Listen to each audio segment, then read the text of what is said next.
Hello, my name is Ronald Charles. I am a member of Lac La Ronge Indian Band and was born and raised in Lac La Ronge. Since I was a young boy, I have noticed that most, if not all, of our housing on reserve land is substandard. Some families, including mine, were overcrowded, sometimes having up to 10 to 12 people during cold winter months. When housing was first introduced some 50 to 70 years ago, they were just the basic style of house, often in need of repairs after only a couple of years. I was a bright kid growing up in grade school, but when I was in high school, peer pressure got the best of me, and eventually I dropped out and turned to alcohol and drugs. Years later, I decided to get my life back on track, so I enrolled at Northlands College Adult Basic Education 12 program, got accepted, finished the program, and received my grade 12 diploma. Remembering the housing situation for my younger years inspired me to apply for the Architectural Technologies program at Saskatchewan Polytechnic in Saskatoon in hopes of finding a solution to this reserve housing problem. 12 years later, I am senior project manager slash partner for an engineering company based in Saskatoon.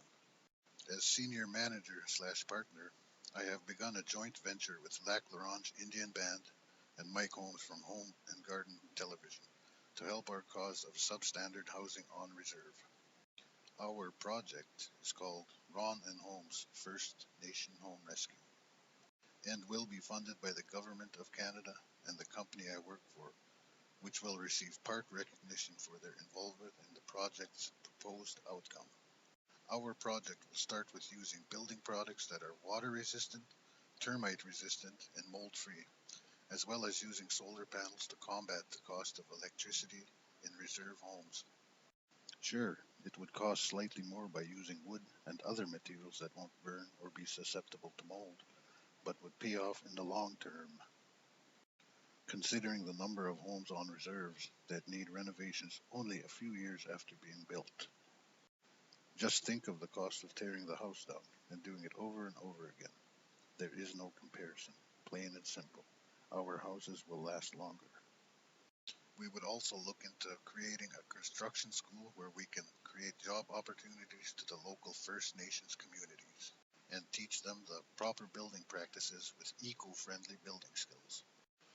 Through careful planning and many meetings, our team will begin schooling the locals with the skills necessary for providing safe, environmentally friendly homes and also setting the local people up for the future good of their communities.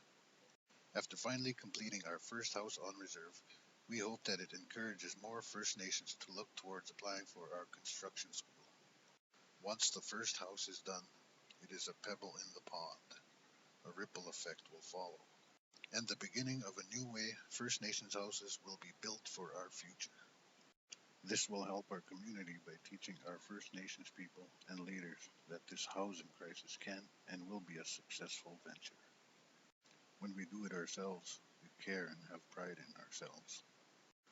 It will take time to fix this dilemma, but I have high hopes that my vision for better housing will be fulfilled for future generations. Tinig.